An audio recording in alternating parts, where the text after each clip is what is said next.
കാര്യം പറയുന്നത് എന്താണെന്നറിയാമോ? 15 കോടി രൂപ ശ്വേതയുടെ വിശ്വാസ്യതയില് അദാനി ഗ്രൂപ്പ് ഇവരുടെ കുറെ പരിപാടികളുണ്ട്, ദക്ഷിണ അങ്ങനത്തുള്ള ബുദ്ധിമുട്ട് അനുഭവിക്കുന്ന സിനിമാ രംഗത്തുണ്ടായിരുന്ന ആൾക്കാർക്ക് കരുതലായിട്ട് കൊടുക്കുന്ന കാര്യങ്ങളൊക്കെ ഉണ്ട്. അത് കുറച്ച് കൂടുതൽ കൊടുക്കാം, വീട് വെച്ച് കൊടുക്കാം, അങ്ങനെ പല കാര്യങ്ങളും. 15 കോടി രൂപ എന്ന് പറഞ്ഞാൽ എന്തൊക്കെ ചെയ്യാൻ പറ്റും? അപ്പൊ ഇവർക്ക് ആക്സെപ്റ്റ് ചെയ്യാൻ പറ്റുന്നില്ല. ഒരു സ്ത്രീ വന്നിട്ട് ഇത്രയും പാപവും കാണിക്കുന്നു. ഞങ്ങൾക്ക് ചെയ്യാൻ പറ്റാത്ത എന്ത് കാര്യമാണ് ഇവരുടെ കയ്യിലുള്ളത്? അല്ലെങ്കിൽ സാധാരണ അമ്മ ഒരു ഷോ നടത്തും, അതിൽ നിന്നുള്ള പൈസ വെച്ചാണ് ചെയ്യുന്നത്. പിന്നെ ഇതിലൊരു വലിയൊരു കാര്യം പറയുന്നത് എന്താണെന്നറിയാമോ? 15 കോടി രൂപ ശ്വേതയുടെ വിശ്വാസ്യതയില് അദാനി ഗ്രൂപ്പ് ഇവരുടെ കുറെ പരിപാടികളുണ്ട്, ദക്ഷിണ. കേട്ടല്ലോ, ഇത് ഒന്നാമത്തെ കാര്യം. ഒരു മൾട്ടിനാഷണൽ കമ്പനിയിൽ നിന്നും ശ്വേതയുടെ വിശ്വാസ്യതയിൽ കൊണ്ടുവരുമെന്ന് പറയുന്നത് മറ്റൊരു പ്രധാനപ്പെട്ട രാഷ്ട്രീയ പാർട്ടിയുടെ സംസ്ഥാന നേതാവാണ്. ഞങ്ങളുടെ അറിവിൽ അവർ അമ്മയുടെ മെമ്പറല്ല. അവർക്ക് അമ്മയുമായിട്ട് എന്താണ് ബന്ധം എന്നും ഞങ്ങൾക്കറിയില്ല. ഞങ്ങൾക്ക് മൾട്ടിനാഷണൽ കമ്പനിയുടെ 15 കോടി രൂപ ആവശ്യമില്ല എന്നതാണ് ഞങ്ങളുടെ പ്രധാനപ്പെട്ട ഒരു കാര്യം. ഇത്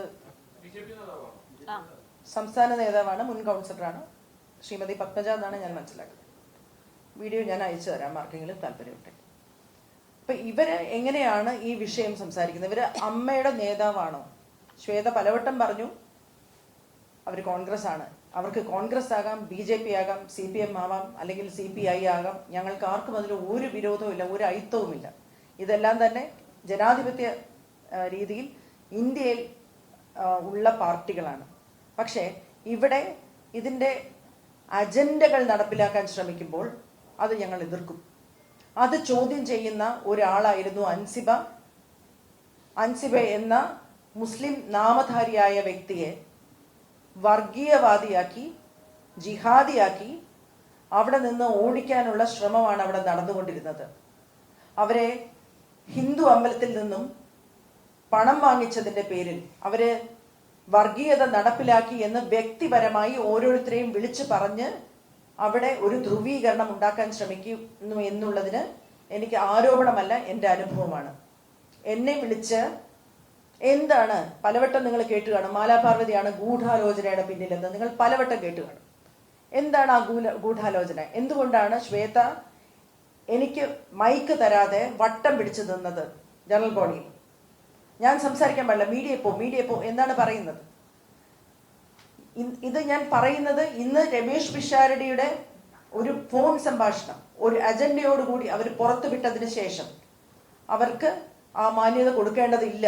അതുകൊണ്ടാണ് വ്യക്തിപരമായ ഒരു സംഭാഷണം, അതിനൊരു തെളിവും കൂടിയുണ്ട്. ഒരാൾ കൂടി ആ കോൺ കോളിൽ ഉണ്ടായിരുന്നു എന്നുള്ള ധൈര്യത്തിലാണ് ഞാൻ ഇത് പറയുന്നത്. അൻസിബയുടെ വിഷയം വിളിച്ചപ്പോൾ എന്നോട് പറഞ്ഞത് അവർ 4 പേരെ കൺവേർട്ട് ചെയ്യാൻ നോക്കി.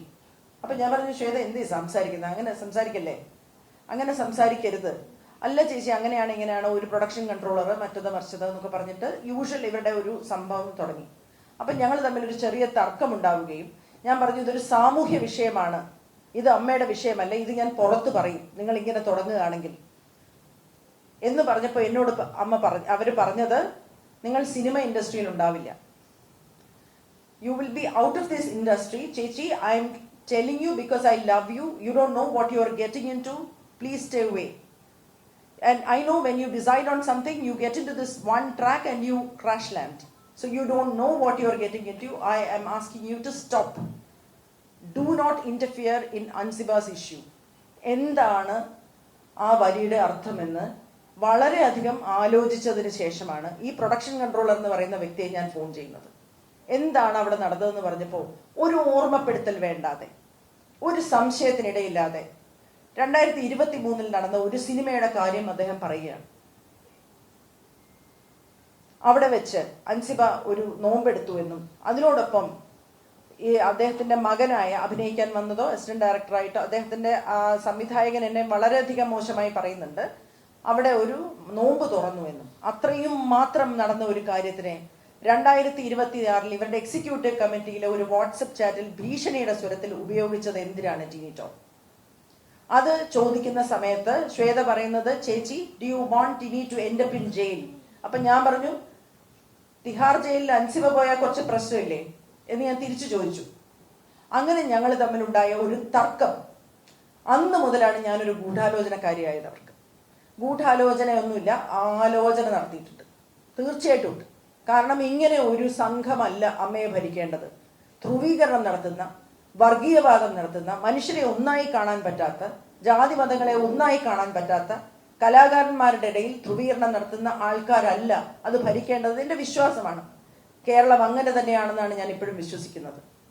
ആ കേരളത്തിനോട് ഒരു ഉത്തരവാദിത്വമുള്ളത് കൊണ്ട് അവിടെ നടക്കാൻ ഉദ്ദേശിക്കുന്ന കാര്യം നാളെ വരാനിരിക്കുന്ന ഒരു കേരള സ്റ്റോറിയാണ് എന്ന് മനസ്സിലായതുകൊണ്ടും അതിനെ എതിർക്കണമെന്നുള്ള ഉത്തമ വിശ്വാസത്തിലുമാണ് ഞാൻ അവിടെ പ്രതികരിച്ചത്. നാളെ നിങ്ങളൊന്ന് ആലോചിച്ച് നോക്കുക. ആ സ്ക്രിപ്റ്റ്, ഒരു സിനിമാ നടി, തട്ടമിടാത്ത, ഒരു തരത്തിലും ജാതി മതങ്ങളൊന്നുമില്ല, അമ്പലത്തിൽ വരെ പോകുന്ന ഒരു മലപ്പുറംകാരി മുസ്ലിം, അവളവിടെ മത പരിവർത്തനം നടത്താൻ ശ്രമിക്കുന്നു എന്നൊരു കഥ ഒരു സിനിമയായിട്ട് വന്നാൽ നോർത്ത് ഇന്ത്യയിലൊക്കെ നന്നായി ഓടും. ഈ കഥയാണ് അവിടെ സൃഷ്ടിക്കപ്പെടുന്നതെന്ന് മനസ്സിലായത് കൊണ്ടാണ് ഞാൻ ഇത് വളരെയധികം എതിർത്തത്. ഇത് പറയരുതെന്നും പറയണ്ടെന്നും വിചാരിച്ച് തന്നെയാണ് ഇരുന്നത്. അത് മറ്റു കാര്യങ്ങളിലൂടെ പുറത്തു വന്നുകൊണ്ടേയിരുന്നു. കണക്കിന്റെ കാര്യമായിട്ടും അങ്ങനെയൊക്കെ. കണക്കിന്റെ കാര്യവും മറ്റു കാര്യവും ഒക്കെ അവിടെ നിൽക്കട്ടെ, അതൊക്കെ ഉണ്ട്, കണക്ക് തെറ്റ് തന്നെയാണ്. പക്ഷെ ഇത് ചോദിക്കുന്ന സമയത്ത് ഞങ്ങൾ കുറച്ചു പേര് ഈ കാര്യങ്ങളെ ഞങ്ങളെ ഏൽപ്പിക്കൂ, ഞങ്ങൾ ഇതൊക്കെ ശരിയാക്കട്ടെ, ഞങ്ങൾ കുറച്ചു പേര് ഞങ്ങൾക്ക് മാത്രമായി ഈ ഉത്തരവാദിത്തങ്ങൾ തരൂ, അൻസിബെ പുറത്താക്കൂ. ആദ്യത്തെ ദിവസം വന്നപ്പോൾ അവരുടെ ബോഡി ലാംഗ്വേജ് അൻസിബെ പുറത്താക്കാൻ വേണ്ടിയുള്ളതായിരുന്നു. അൻസിബ പുറത്തായില്ലെന്ന് മാത്രമല്ല, അൻസിബയുടെ സംസാരത്തിൽ മുഴുവൻ ജനറൽ ബോഡി അംഗങ്ങളും അൻസിബ പറഞ്ഞത് മനസ്സിലാക്കി അൻസിബയുടെ കൂടെ നിന്നു എന്നുള്ളതാണ് സത്യം. ഞാൻ പറഞ്ഞ കാര്യങ്ങളൊന്നും അവർക്ക് അറിയില്ല കേട്ടോ. ഇതൊന്നും ഞാൻ ജനറൽ ബോഡി പറഞ്ഞിട്ടുള്ള കാര്യങ്ങളല്ല. പക്ഷേ അൻസിബ പറഞ്ഞ പല കാര്യങ്ങളും അവർക്ക് ബോധ്യപ്പെട്ടതിന്റെ അടിസ്ഥാനത്തിൽ അൻസിബയോടൊപ്പം നിന്നു. ഇവർക്ക് ഉത്തരവില്ലാതെ ആയി എന്നുള്ളത് സത്യമാണ്. അതിന് ബാബുരാജ് ഒരു ആരോപണം മുന്നോട്ട് വെച്ചു. ഒരു പ്രത്യേക പാർട്ടിയിൽ നിന്നും 2 കോടി രൂപ വാങ്ങിയില്ലേ. ഇത് ജനറൽ ബോഡി സീരിയസ് ആയിട്ട് എടുത്തൊരു ആരോപണമൊന്നുമല്ല. പിറ്റേ ദിവസം ലക്ഷ്മി പ്രിയ പറയുമ്പോഴാണ് നമ്മൾ ഇത് ഇത്ര ഗൗരവം ഉണ്ടായിരുന്നു എന്ന് ആലോചിക്കുന്നത്. അപ്പോൾ ഇവര് ഇറങ്ങി ഓടി അവിടുന്ന്. എന്തിനാണ് ഓടുന്നത്? നമ്മളോടൊരു അനാവശ്യമായ ആരോപണം പറഞ്ഞാൽ തിരിഞ്ഞു നിന്ന് താൻ ആരോടോ എന്നല്ലേ തിരിച്ചു ചോദിക്കുക. അങ്ങനെ ചോദിക്കാതെ അവരിറങ്ങി ഓടിയത് എന്തിനാണ്? നമുക്ക് മനസ്സിലാവുന്നില്ല അവരെന്തിനാണ് അങ്ങനെ ഓടിയതെന്ന്. അതിനുശേഷം ഞാൻ പോവുകയാണ്, അംഗത്വം രാജിവെച്ച് പോവുകയാണെന്ന് പ്രഖ്യാപിച്ച് അവർ പോയി. അപ്പോ അങ്ങനെ ഒരു സാഹചര്യത്തിൽ ഞാനും എൻ്റെ അംഗങ്ങളും രാജിവെക്കുന്നു എന്നാണ് പറഞ്ഞത്. ഞാനും എൻ്റെ അംഗങ്ങളും എന്ന് പറയുമ്പോൾ അംഗങ്ങളെല്ലാം അവിടെ ഉണ്ട്. അവരാരും തിരിച്ചു വന്ന് ഞങ്ങൾ ഇതിനകത്തുണ്ടെന്ന് പറഞ്ഞില്ല. അവര് രാജിവെച്ചതിന്